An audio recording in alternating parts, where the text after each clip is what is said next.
It's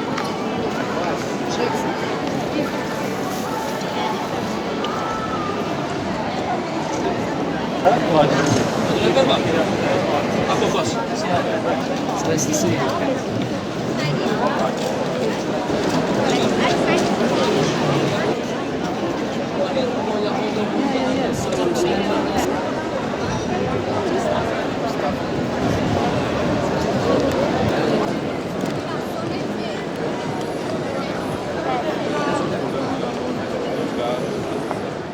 So Ben, you live in Berkeley in the United States, and one of your favorite activities is to carry a cardboard that says you are perfect, and you go through the streets of your city and show this to the cars and to the people. Why? I had a really bad day one day, and I had remembered meeting a homeless man in the year 2000 who would say this to people. He would just sit on the corner and say it. And I asked him why he did it, and he said that he's the only person he can't see. And so if he says you're perfect and you feel it, it reflects back to him that feeling. And so it's like a mirror, kind of like a reflection. And so I remembered this somehow, and I made this sign. I thought, well, maybe this will make me feel better. And I'm in San Francisco, and I go out onto the main street on Lincoln Avenue, and I sit down. And at that time, I wasn't even watching people. I was just doing zazen, like sitting there, and the sign was sitting against me, and I was just sitting. And this woman pulls up, and she says, rolls down the window, and she says, "Excuse me," and she's crying. And she said, "Thank you so much. I really needed to see that." And at that moment, it was like something just was like, yeah, this is more than just for me, or it's more. I don't know. It just had this explosion of do this. That was sort of the instructions, like do this. And so I did it a couple more times, and then I moved, and then I had it in my window where I lived, and then in like 2008, 2009, I just started doing it pretty much every day. I try to do it every day. I don't always make it out there, and I've been doing it for 2 years. How is the reaction of the people? It's usually it's like 40, 40, 20. So 40% of the people will be like, yeah, and 40% won't care, like they won't really do anything. And some 20% will be like, nobody's perfect, or, grumble. Or even some people will be like, fuck you, which is great because it's perfect. I really get to learn a lot of surrendering all of that social approval stuff. The fears that seemingly I've had of what are they going to think, or what's going to happen, or what are they judging me, or how are they judging me. And I just learned, like, I don't know. I don't get to know what that is. And I'm not in charge. People can think whatever they want. Who am I to tell them they have to like me? Nobody has to like me. That's my job. That's a Byron Katie line that I really love. Like, it's my job to like me. So I learned that by standing out there. And in the beginning, it was scary, but now it's easy. So you think that everybody is perfect, indeed? Well, there's perfection. Things just are the way they are. So what I notice is these words do something for a person. It seems like somebody can encounter them and really something can happen that I'm not in charge of, but they feel better in a way that is deeper than just like you give them ice cream. There was a young man, a woman told me recently that her cousin was really depressed. He wanted to commit suicide. And I give out these little postcards. And he walked through the house and he saw it on the refrigerator. And he just stopped and looked at it for a while. And was like, oh, okay.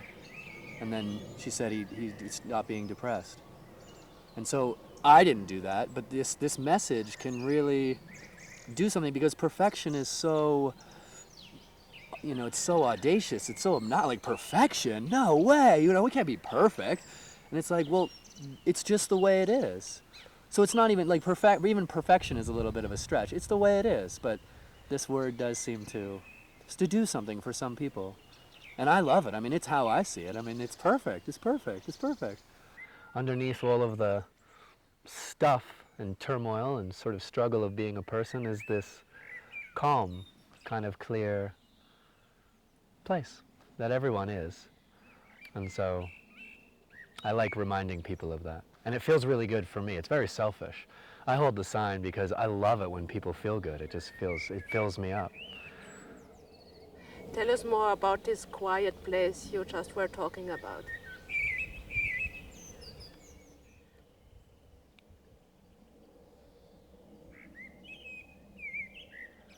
Well, to talk about it kind of defeats the purpose. uh, it's kind of like everything that happens in a person is kind of like clouds. Like a thought is like a cloud, and an emotion is like a cloud, and a feeling is like a cloud, and a sensation is like a cloud. But what a person really is the sky. They are the space in which everything passes through. But this is poetry. No one should believe me. This is something to discover simply by being with yourself and trusting yourself and investigating your own experience. Everything passes through except for you. And it's so easy to watch. If you look at the sky never moves. The clouds move, and the airplanes will go by, and sometimes the Coca-Cola billboard, and lightning and thunder or sunshine. But the space in which it all happens doesn't move at all. And so it's sort of a poetic way to try to talk about, what's this? What's that?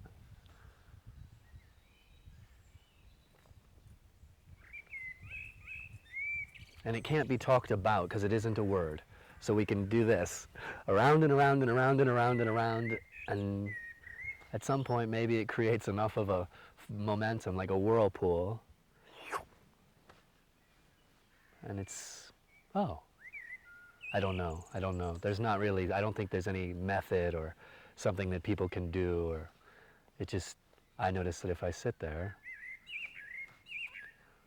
there's something that isn't moving at all. There's something that isn't an object.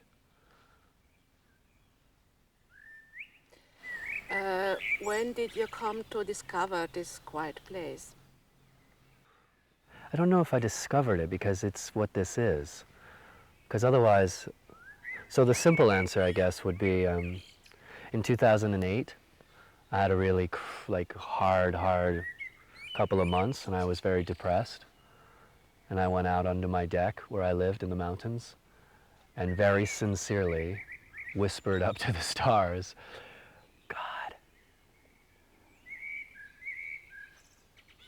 And nothing happened. And that's sort of what the sky is. It's the nothing that happened.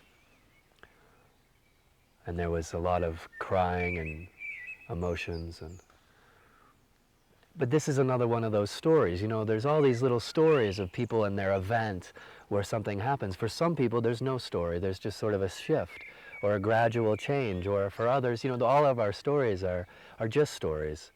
So it's useful in some ways to tell them, but it's also useful to not believe them. Because otherwise we start to think, well, shit, I need one of those. That has to happen to me. And that's not true, because that space is always here.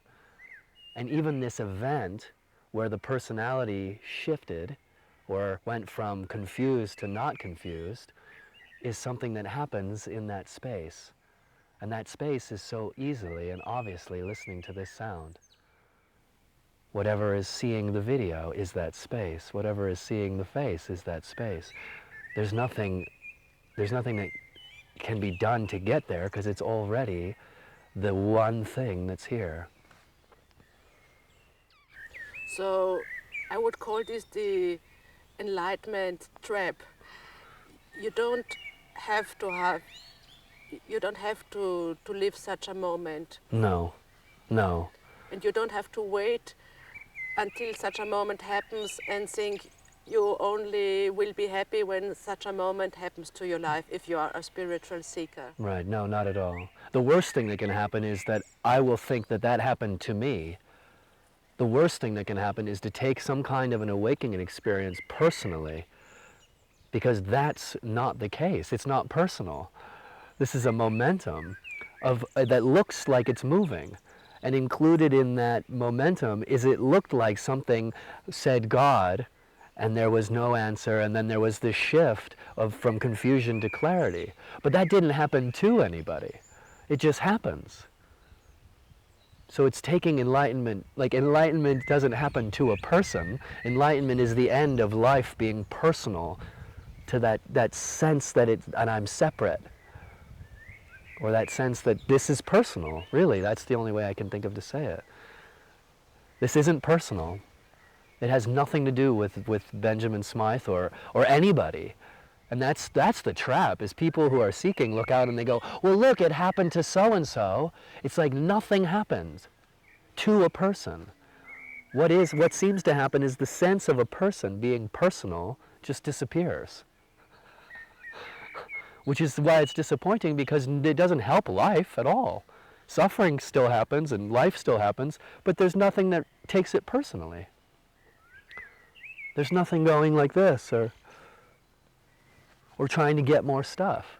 It's just life. It's just this. There's like a transparency. It's like that those events now go through you. Sure. That's what I mean. Yeah, you could say it that way, I guess. It's just that they happen. And it's fast. It's like kind of like a child. You know, a child feels it, like whang.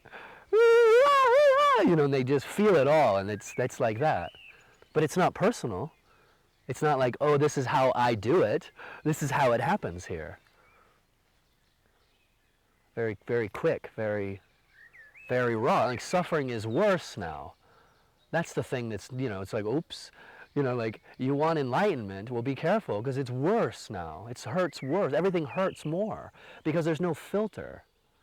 There's nobody taking it personally, so it's like there's no bouncer at the door keeping out the, okay, no, sorry, yeah, you look good, come on in. Everybody's invited into the party, and it's full on.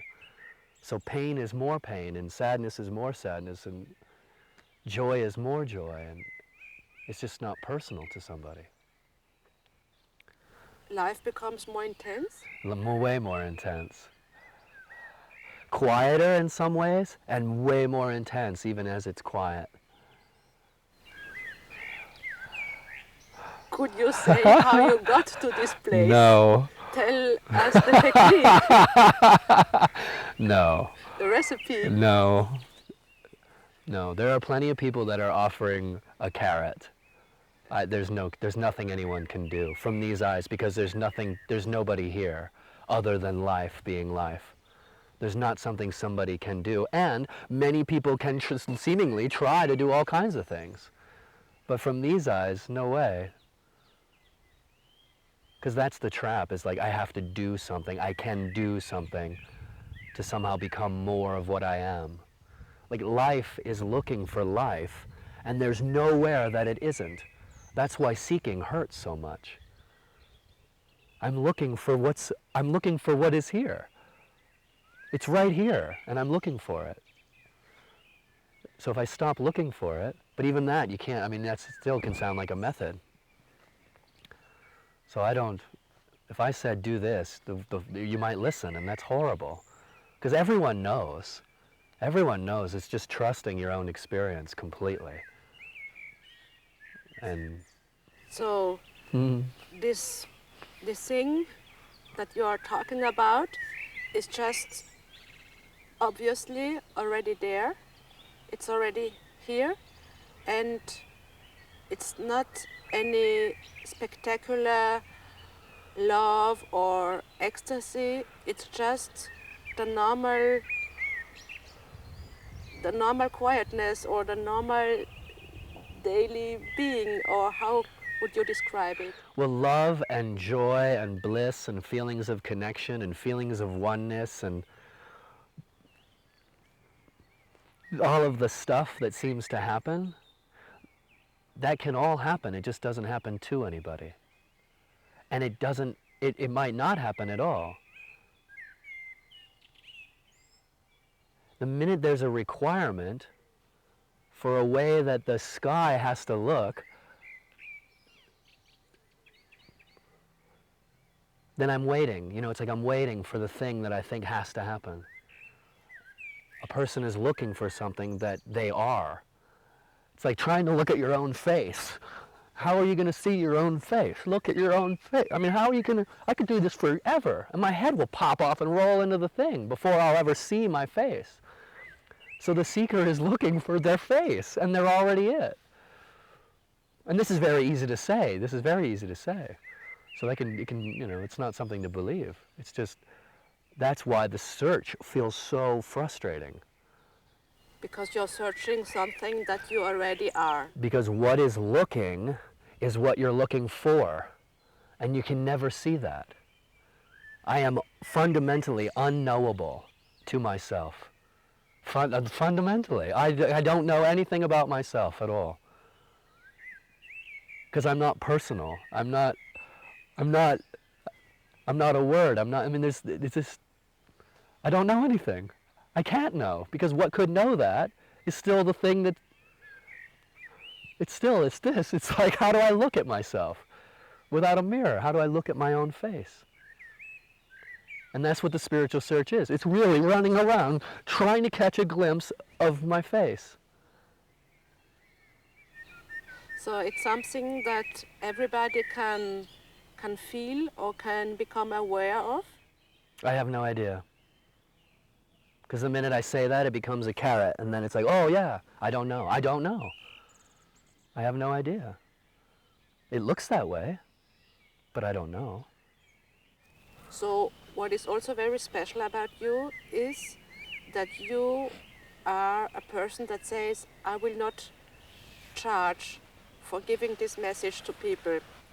And you, in your videos, you make fun of those people who go in seminars paying to get this message.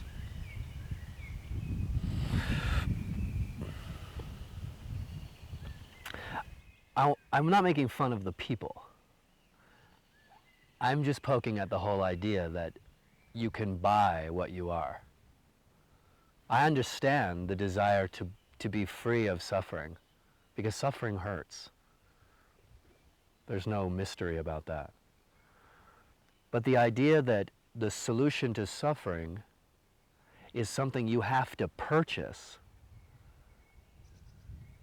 that's part of what happens here. It's part of the perfection of what happens here. And I like to poke at it, because whatever this is, it's totally free. It's already what everyone is, seemingly. And I can't charge you because I love you. Why would I charge somebody I love? Why would I charge anyone in the world for what they are? It's like, you're already it, and then I'm going to make you pay me something so that I can tell you, hey, you know what? You're alive. You already know you're alive. And maybe, yeah, it's just wild. It's wild. And it's part of what happens here. So I used to have a big problem with it, but now it's silly. It's silly. Why would I piss myself off? People will go and do whatever they do. They'll pay for free information until they don't. And that's okay. It's okay. I mean, I'm not in charge. I can't, no, this is right, this is wrong. I mean, that's bullshit. I'm not in charge. I happen to be a voice that simply says, hey, look, you know, you might not have to buy it. But the minute I say, oh no, you're full of shit, I mean, that's bullshit. I'm not anybody special. I can't tell people what they should or shouldn't do. And I love to make fun of it, because I think it's crazy. Oh my gosh, it's like paying to, it's like paying to clap your own hands. It's just crazy. You can already do this. You're already this. What are we trying to buy? There are some spiritual teachers that give hope to the people, no? That they speak about enlightenment or about non-duality in a way that you feel like you can have at the end more freedom, more happiness, more inner peace. Yeah. So would you say that you are not freer and happier and more peaceful right now than you were before? I don't know. I can't say that. All I can say is that there's not confusion.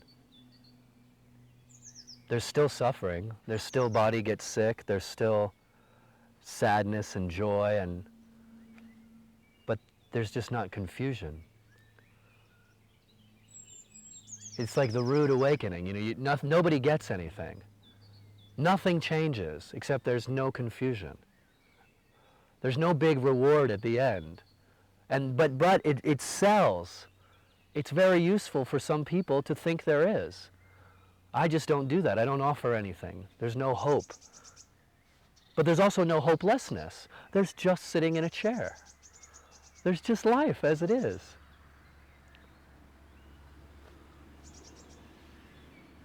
So the people that want there to be a solution to the problems of being a person, that's perfect. And there are many people that will offer something for that. They'll say, try this method of meditation, or look and discover that your awareness, or do this, or, that's perfect. I just don't do that. Because from these eyes, there's nothing you can do. Because all of that ends up being tossed out the window anyway. I meet with many people who have gone to different gurus for years. And then they come and they're like, it was all crap. And it's like, well, it's not all crap, it's just nothing. It's still just, you're still just this. We're still just this, whatever this is. It's a big fucking question mark. I'm ultimately unknowable to myself, no matter how many practices I do, no matter what story I got locked up in here about what I am, no matter, fundamentally, it's a mystery, whatever this is. So what remains at the end is the question mark. Oh, yeah, that's a fun one. What remains at the end is not knowing. I don't get to know, and somehow finding comfort in the fact that I don't get to know. And that comfort and that not knowing doesn't help my life at all. It's learning, it's really it's accepting. It's really accepting that this is the way it is. Fundamentally, this is the way it is. And that doesn't mean that if I have a thorn in my foot, I can't take it out. It doesn't mean that if I see suffering, I can't go over and try to help. It doesn't mean that if a car's coming, I don't jump out of the way.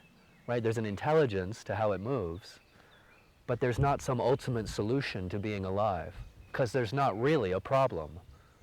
There's just this.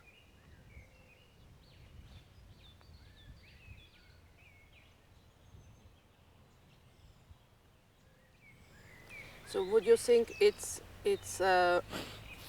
wrong to teach a method? I mean, would you say that every teacher who is telling you that you have to follow these steps to go to this place or to go near this place is a bad teacher? I wouldn't say they're a bad teacher, and honestly, I would just, it's what they're doing, what they do. I mean, I don't know even if they know any better. I think that anyone who says there's a place, I would just invite people to notice that anyone who's saying this, are they fundamentally selling something? Are they hoping you buy their book? Are they hoping you buy their DVD? Are you actually in some way, is their life being paid for by this offering? And there's nothing wrong with that, but that's just kind of useful to know. If I'm going to go learn from somebody, I want to know, well, wait, what is their motivation? What is their fundamental motivation? But there's no right or wrong. People will go, people will pay, it's all part of the show. I just happen to point out the fact that it's not necessary. But nobody can make a mistake. It's impossible. It's like saying that flower shouldn't be there. They shouldn't go to the retreat is the same as saying the tree shouldn't be that color. I mean, that's crazy. Given that, I also like to say, hey, this is free. And you can find it in your closet faster than you could find it at a meditation hall. Because it's you. It's the easiest thing to find. Ready? Here you are. So, there is, in the spiritual seeking, a lot of people say that the ego has to die.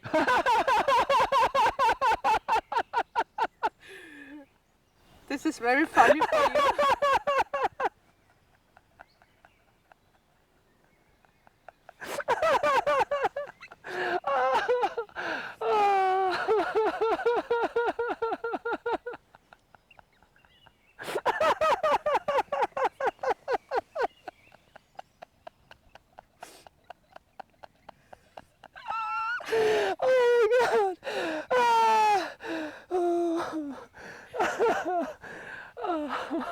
What's so funny about this?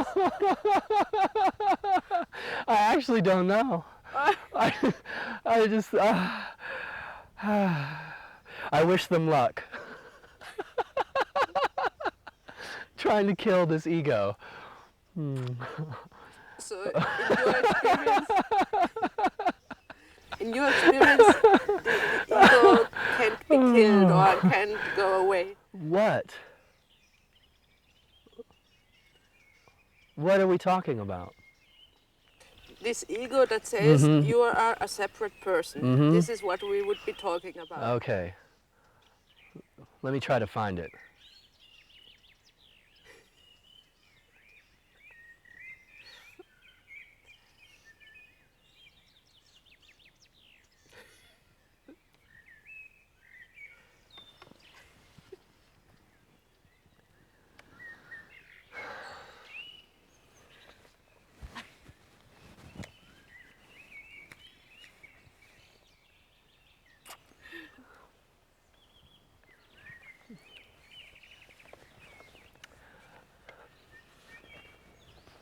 Not sure what they're talking about.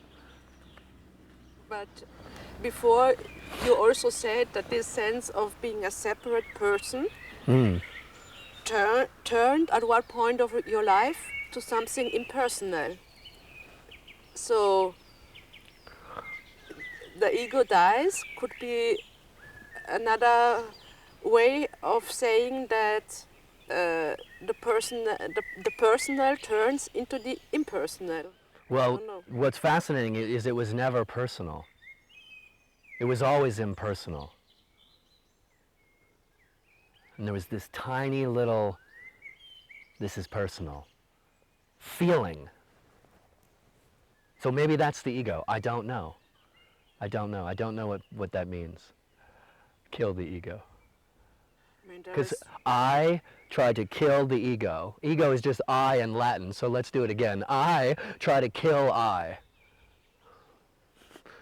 How? How? Where's the separate thing that has to be killed? The fact that it goes from personal to impersonal doesn't happen to somebody. That happens to life. It doesn't happen to a person. There was never a person separate from all of this, from this. So that's why I mean, I don't understand. I used to believe that thought. Kill the ego, kill the ego. You know, I used to sit there and try to kill the ego, and now it's just hilarious. Like, what is that? You were a Zen Buddhist? Well, I sat Zazen. I was never actually part of I didn't do any precepts or anything. There are real Zen Buddhists, and I want to respect that, but I sat and sat and sat and sat and looked and tried to kill that ego. And it never, it never died. Because it was never there. It was never different than life.